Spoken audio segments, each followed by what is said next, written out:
घर की औरत। कहते हैं ना, घर दीवारों से नहीं, उसके अंदर रहने वाले लोगों से बनता है। लेकिन क्या हो जब घर के लोग ऐसे हो? सारा दिन खाती रहती हो, सोती रहती हो, कोई काम नहीं है तुम्हारे पास। ऊपर से बहू के आ जाने के बाद तो तुम और निकम्मी हो गई हो। दिखावे के लिए हाथ में माला पकड़ ली है, बाकी कोई काम नहीं करती। अरे कैसी बात कर रहे हैं? अब तो बहू आ गई है, अब तो मेरी बेइज्जती करना बंद कर दीजिए। जैसे तैसे मेरी तो जिंदगी कट गई गालियां खा खा कर। अरे उस बेचारी को तो छोड़ दीजिए। तभी बेटे के जोर जोर से चिल्लाने की आवाज आती है। कहा था ना तुमसे रिजाइन कर दो, क्यों नहीं किया? और ये पर्स लटका कर कहाँ निकली? चलो कमरे में काम करो घर का। बहू बेटे की लड़ाई सुनकर सास ससुर बाहर आ जाते हैं। सामने खड़ी होती है नई नवेली बहू रीमा। देख लीजिए माँ जी, शादी से पहले तो मेरे माँ पापा के सामने कहा था कि शादी के बाद नौकरी करने देंगे, लेकिन अब क्या कह रहे हैं? तो तुम माँ जी को क्यों बोल रही है बहू? तब उसका मन रहा होगा, अब नहीं है। पर पिताजी, उसके मन से मेरा करियर तो नहीं चल सकता ना। ससुर को बहू की बात पर गुस्सा आ जाता है। वो बेटी की तरफ देखता है। पापा से जबान लड़ाती है, रुक। ये बोलकर वो पत्नी को खींचकर कमरे में ले जाता है और बंद कर देता है। ये सब देखकर सास दुखी हो जाती है। पति के जाने के बाद सास बेटी से कहती है, देख बेटा, अब जमाना कुछ और है। तेरे पिता ने घर में औरतों की कद्र नहीं की, लेकिन तू ऐसा ना बन।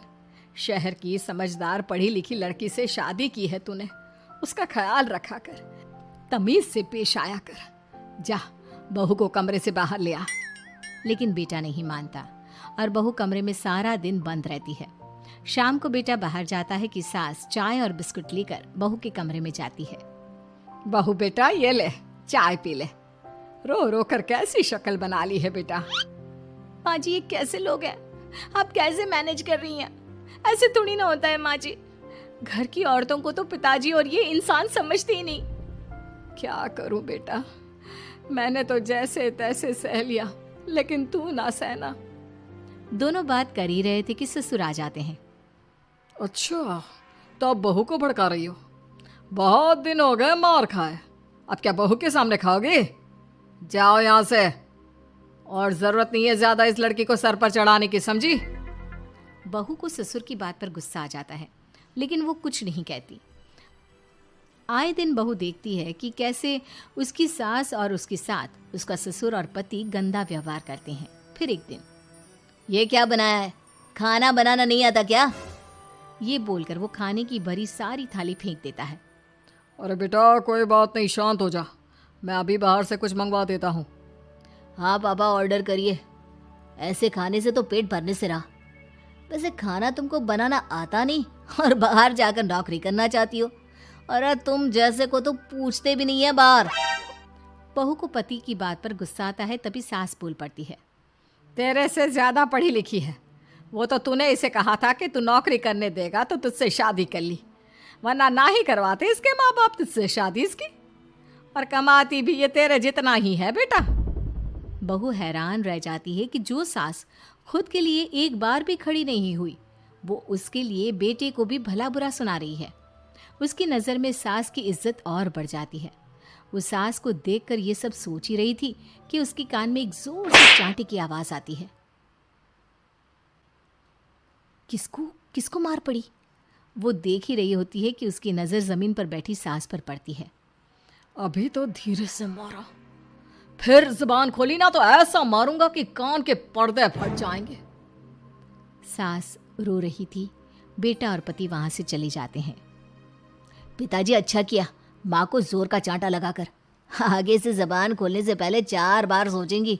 बड़ी आई। दोनों हंसते हुए वहां से निकल जाते हैं। बहू सास को उठाती है और पानी देती है। मैंने ये दिन रोज देखे हैं बहू, लेकिन तू नहीं सहना। तू अपना जीवन अपने अनुसार जीना। शादी के वक्त मैंने तेरी माँ से बात करने की कोशिश की थी, उन्हें बताया था, लेकिन वो नहीं मानी। बहू सास को पकड़कर रोने लगती है। वो इसलिए नहीं मानी क्योंकि वो मेरी सगी माँ नहीं है। माँ जी, जिस तरह से आप मेरे लिए खड़ी हुई है ना, मेरी माँ भी नहीं हुई। बेटा मैं तेरा भला चाहती हूँ, तू नौकरी इस घर में रहकर तो नहीं कर पाएगी, एक काम कर, इस घर से चली जा, पैसे कमा और खुश रह। माँ जी, हो सकता है कल तक मैं आपके इस फैसले को मान जाती, लेकिन आज नहीं। माँ जी, आप यहाँ इस नर्क को झेले और मैं आपको छोड़कर चली जाऊं? नहीं, कभी नहीं। अगले रोज, सुनिए, वो क्या है ना, मुझे कुछ कपड़े और गहनों की ज़रूरत है, तो ज़रा पैसे दीजिए ना। अब आप घर के मर्द हो तो पैसे तो आपसे ही मांगूंगी ना, बुरा तो नहीं लग रहा ना आपको? नहीं नहीं, बुरा क्यों लगेगा, ये लो कार्ड, कर लेना शॉपिंग। अगले रोज, बिजली का बिल आया है 10,000 का, भर दीजिएगा। इतना बिल कैसे आ गया? बेटा वो क्या है ना, सारा दिन बहू घर में रहती है तो कमरे में एसी और टीवी चलता रहता है। अब कम से कम बाहर जाए तो 4 पैसे कमा कर लाए, लेकिन हम लोगों को थोड़ी ना औरत की कमाई खानी है, वो तो मर्द ही करता है ना। पति पर्स देखता है और फिर हाँ माँ, ठीक बोल रही हो, खैर चलता हूँ, ऑफिस का वक्त हो गया है। पति ऑफिस से पिता को फोन करता है। पापा, घर के खर्चे तो बढ़ते ही जा रहे हैं, ऊपर से महंगाई आप देख रहे हैं। मैं सोच रहा हूँ क्यों ना मीना को नौकरी के लिए हाँ कर दूँ, 4 पैसे ही लाएगी ना घर में। वो तो तू ठीक बोल रहा है, लेकिन ये औरत की जात, कल को 4 पैसे कमाने लगे तो ये नहीं कि सर पर चढ़कर नाचे।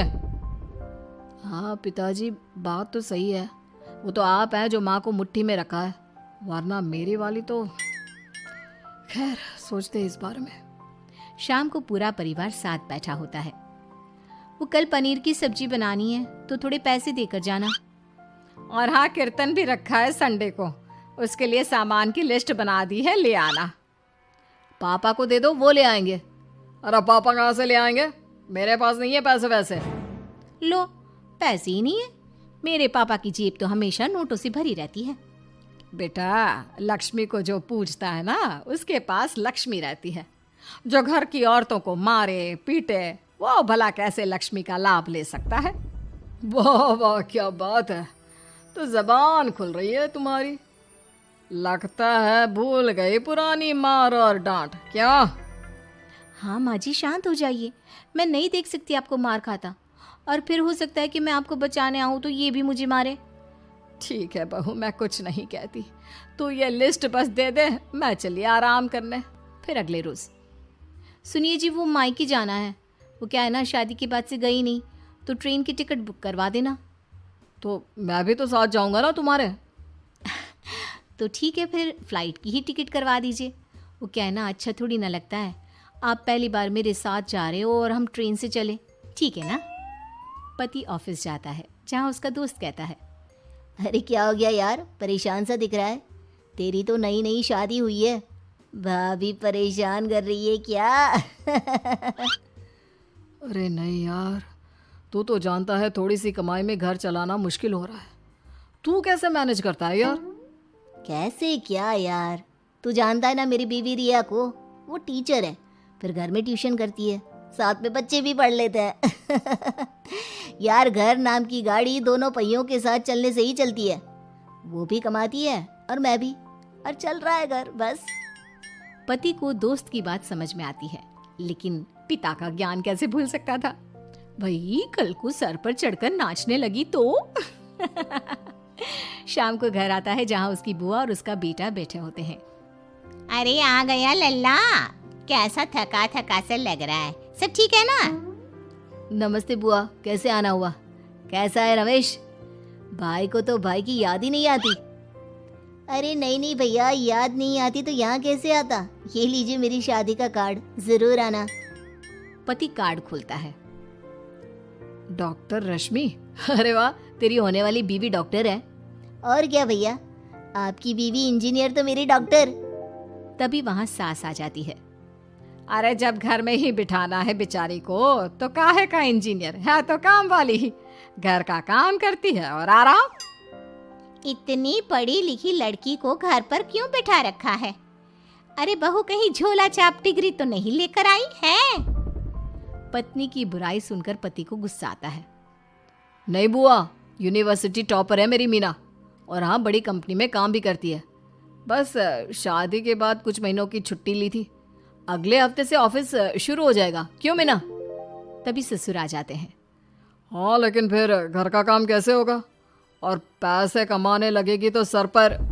पिता की बात पूरी नहीं हुई कि बेटा, सर पर चढ़ने का हक है उसका पापा। पत्नी है वो मेरी, यानी मेरे घर की रानी। और रानियां तो सर का ताज होती है। क्यों मीना? मीना पति की बात सुनकर शर्मा जाती है। वाह बेटा, तू सही समय में समझ गया कि औरतों की इज्जत करने वाले घर में शांति और लक्ष्मी का वास होता है।